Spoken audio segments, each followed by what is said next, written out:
Bonjour les amis, j'espère que vous allez bien. Je suis heureux de me retrouver aujourd'hui avec vous pour cette pensée du jour.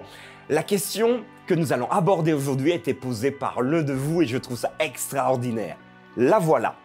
D'après vous, est-ce que Judas sera sauvé? N'hésitez pas à me dire ce que vous en pensez en commentaire, nous allons en parler aujourd'hui.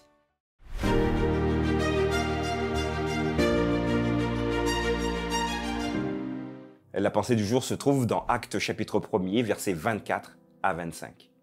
Puis ils firent cette prière. Seigneur, toi qui connais les cœurs de tous, désigne lequel de ces deux tu as choisi, afin qu'ils aient part à ce ministère et à cet apostolat que Judas a abandonné pour aller en sans lieu. Voilà les amis, il y a quelques instants, je vous posais une question. Alors, je dois vous dire que j'y ai réfléchi, j'ai regardé des textes, j'ai trouvé celui-là intéressant. Alors, je suis vraiment curieux de savoir ce que vous allez me mettre comme réponse s'agissant de la vie éternelle de Judas ou pas. Sera-t-il sauvé ou pas? Certaines personnes vous diront que Judas il sera pas sauvé parce qu'il a renié le Christ, c'était le plus mauvais des disciples. En plus, il s'est pendu, mon Dieu, il s'est suicidé. Mais restez avec nous pendant la semaine parce que nous allons également parler du suicide. Il y a une deuxième question qui a rapport à cet élément. Alors, Judas sera-t-il sauvé? Alors, j'aimerais vraiment rester très humble parce que face à la mort, face à qui sera sauvé ou qui sera perdu, celui qui connaît le mieux le fond de notre cœur, nos pensées les plus intimes, c'est Dieu. Donc, il est le seul juge, le seul à savoir qui sera sauvé ou qui ne le sera pas. Néanmoins, une fois que nous avons dit ça, il y a le texte que nous avons abordé aujourd'hui qui peut aussi nous donner une piste. Mais j'aimerais vous rappeler que le seul juge pour déterminer qui sera sauvé ou perdu, ce n'est ni vous, ni moi, ni une église, ni même les hommes les plus intelligents, les meilleurs théologiens, mais c'est Dieu seul.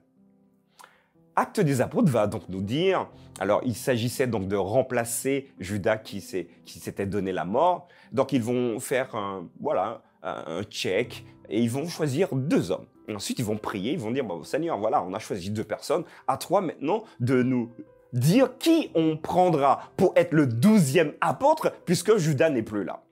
Et c'est surtout le verset 25 qui va nous interpeller, afin qu'ils aient part à ce ministère et à cet apostolat, donc apostolat, apôtre, que Judas a rejeté, pour finalement être là où il est.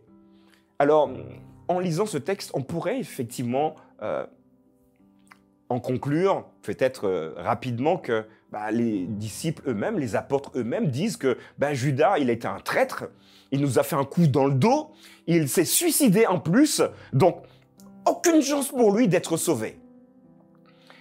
Je peux entendre ça, je peux l'entendre, je peux le comprendre humainement parlant, mais je veux toujours rester sur ce qui m'appartient. Les choses donc révélées nous appartiennent à vous et à moi, mais les choses qui sont cachées appartiennent à Dieu. Et je vous le rappelle encore, donc je suis désolé pour notre ami qui a posé la question, j'ai voulu vraiment l'aborder en toute humilité. Je ne sais pas si Judas sera sauvé ou pas. Je ne sais pas alors on pourrait dire, ouais, mais il n'a pas demandé pardon. Bon, la Bible ne nous dit pas tout, donc on ne sait pas. Et oui, mais il s'est suicidé.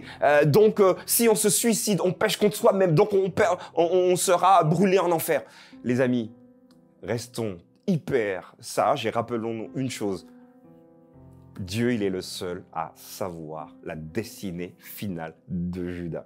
N'hésitez pas à me dire ce que vous en pensez en commentaire. Si vous n'êtes pas d'accord avec moi, il n'y a pas de problème. N'hésitez pas à mettre peut-être d'autres textes pour nous aider à réfléchir sur cela. Néanmoins, ce que je vous propose de faire, c'est finalement de vivre la meilleure vie possible en montrant Jésus à tous. Pas comme Judas, par exemple. On ne vivra pas comme lui parce qu'il a montré une image négative. Mais nous pouvons prendre cette décision, vous et moi, aujourd'hui, de vivre pleinement notre christianisme, notre lien avec le Christ, parce qu'il change jour après jour notre comportement, jour après jour notre caractère.